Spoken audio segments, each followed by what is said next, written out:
What's up guys, welcome to another tips and tricks video. Today we're going to talk a little bit more about fly line and fly line care, specifically how to clean your fly lines.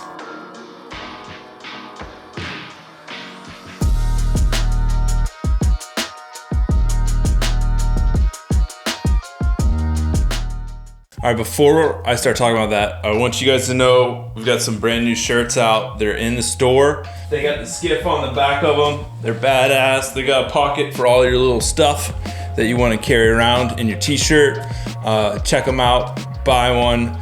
If you really want to help support me, definitely buy one or two or all of them. And then if you haven't already, hit like, hit subscribe. All right guys, so the fly line I'm gonna be working with today is a Monic Saltwater Master Bonefish Taper Phantom Tip line. This is one of my 8-weight lines.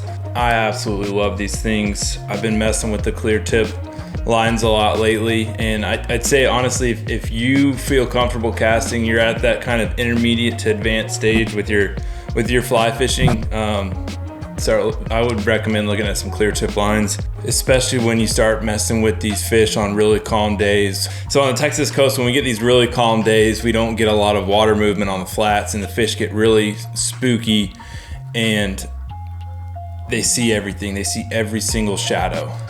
So that's why I like using these clear tip lines. I'm getting a little sidetracked, I'm sorry. All right, when it comes to cleaning your fly lines and how frequently you should do it, honestly, if you read Chico Fernandez's book, How to Catch Redfish, he talks about he'll go through and he'll put speed, or he'll clean his lines off in the middle of the day while he's fishing. He'll do it a couple times a day. I'll tell you right now, I do not do it that often. I think how often you clean them depends on how much you're using them.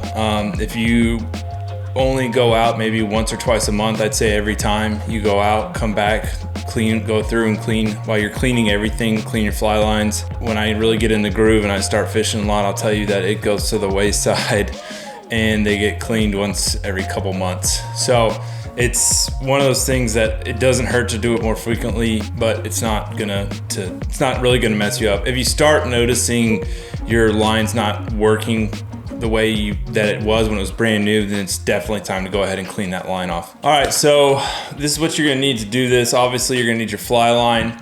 As you guys will see, I just do it in one of the sinks in one of the bathrooms in my house. You're gonna want some Dawn dish soap. And then you're gonna want some kind of line dressing, line cleaning. This is a micro slick dressing made by Monic, and that's what we're gonna be using today. All right, so the process for this is really simple. What I'll do is I'll get to my sink, I'll turn the hot water on, get the water running pretty hot, and then I will go ahead and take my fly line and strip it off into the sink. Once I do that, I will go ahead and add soap into the sink, and then I'll go ahead and close the drain stop on the sink and allow it to fill up. And then I just leave it for 15 minutes. All right, once that 15 minutes is up, I'll go back in, I open the drain all the water out, I'll pull the fly line and the reel, all of that out of the way, and then I'll make sure I get all the soap cleared out of the sink. Once I do that, I'll put everything back in the sink and I'll refill the sink back up without soap this time, just regular old fresh water. I'll let the line soak in there for about 15 minutes again. Now, once the line's soaked in fresh water, I'll get some paper towels and I'm gonna dry this line completely off. It takes a minute, but basically just run it through paper towels, get it all the way dry. And once I've got it dried, I'll take another paper towel, put some of the micro slick on there and just start working it down the fly line, trying to cover the entire fly line with that dressing. All right, and that's it. I'm gonna have a video coming out about storing your fly lines. You can reel it back up on the reel if you're going out again soon, or like I said, I'm gonna have a video about storing long-term storage for fly lines coming out soon, so you guys can check that out. Yeah, that's it. So hope you guys learned something. If you got any other tips or tricks for taking care of fly lines, leave them down in the comments below. You guys know that I'm trying to build a resource for any kind of new fly fishermen where they can see the video and then get a lot of input from other guys that have different experiences in the fly fishing world. Past that, hit like, hit subscribe. I hope you guys learned something. See you next time.